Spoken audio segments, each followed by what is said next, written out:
So we were just sitting here spending our morning together, and all of a sudden I started looking through photos of family, and I wanted to share this because I think it's extremely important, especially with the fact that I feel like it's really hitting me hard. We work ourselves to the ground, we chase money, we chase everything else but time with family and our health and just being able to spend time with family as they're getting older now. Like, I'm going to be 35 and I'm looking at my family and I'm looking at everyone else getting older. And it's hard because you don't think that it's going to happen. You just think everybody's going to stay the same age or something. And you don't really mentally and emotionally comprehend how quickly life goes. And when you're younger, they tell you life goes so quickly and you're like, okay, but all of a sudden you're 25 and then you're 29 and then all of a sudden you're 30 and then you're 33 and now I'm going to be 35. And it's like, I get that I'm still young, but everybody around me isn't. And so it makes it hard when you realize that you waste so much time working or staying away from family. Like, the Lord called me 2 hours away, and that's fine. I obeyed, and I want his will over mine. And had he not called me away, I wouldn't have developed the relationship I have now with my family. So it's okay. But it doesn't make up for the fact that when the weekends come, we have things we have to get done around here, and that we don't end up spending time with our family like we should, or going back home, or his family will come out and visit. They'll drive out here. That's great. But my family doesn't always have the ability to. And so that obligation falls on me. And so that's fine. But I still don't make the effort to go because by the time the weekend comes, I don't want to go. And it's hard because I'm looking at this going, are we chasing the right things? Are we really trying to put in the effort to build these relationships with our family?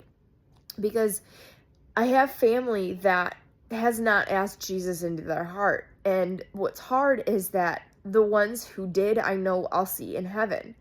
But the ones who didn't, they don't realize that they're not going to go to heaven. And we're not going to be together again. And we're not going to have the possibility of a better relationship when we're there. And I can only do so much. I can only share so much. I can only express my heartfelt concern so much because it has to be their decision. And if they decide not to, I can't force them. So I pray for them. I pray every day, and I try to lead by example, and I try to share things that maybe they'll see, and I just beg the Lord to open up their eyes, ears, heart, and soul to just have a desire to want to know him so that they do receive salvation and they do work on their personal relationship with him and they do go to heaven, because I want to spend time with them and I don't do it here, and I don't want to not have that option. And it sucks because we don't know what today holds or what tomorrow holds, and so anything could happen anywhere to anyone. And I want to make sure people are saved. I want to make sure they're going to heaven, because if they're not going to heaven, they're going to hell, and I don't make the freaking rules, because if I did, that wouldn't be the case.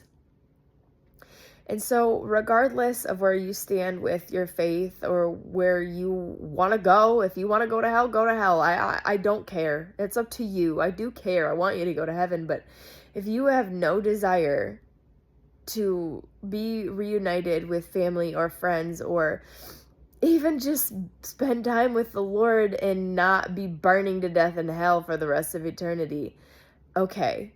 But while you're here on earth, and if you're not taking the time to make amends with family or friends, and you're just chasing money and you're running yourself ragged, I pray that your eyes are open to understand that that is not why we are here. Busy is not your purpose. Chasing money and chasing an idol. It's a false god. It's not going to fulfill you and bring you love and joy like the Lord will. You think that you have to strive so hard to get the money to go on these vacations and do all these things, when the Lord is like, I could just bless you. I could bring people into your life to build strong relationships, to be a blessing, to allow you to do that if you trust me. But you don't want to trust me. You want to keep pushing yourself so hard.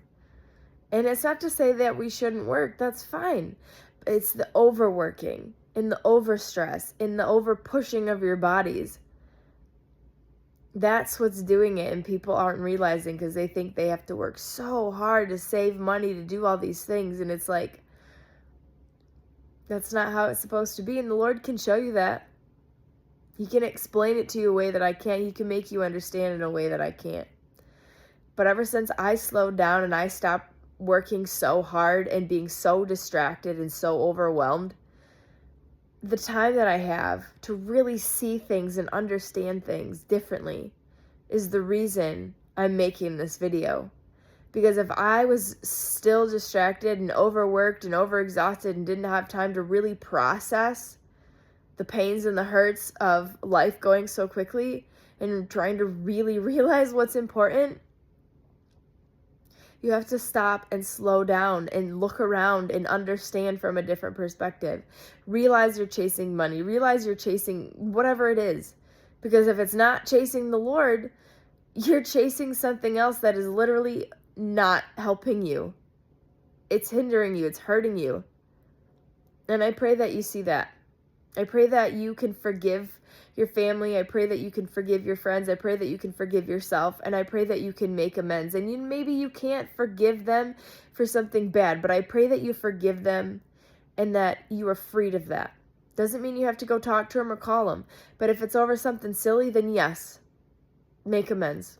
But if it's over something bad, like rape, then I get where it would be way harder for you to forgive them.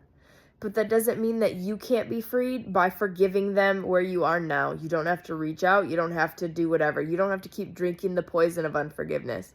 You can be set free. They are probably going to live in hell, burn in hell. Maybe not. Maybe they forgave themselves. Maybe they asked the Lord for forgiveness. So if they did, why wouldn't you? Be free of that.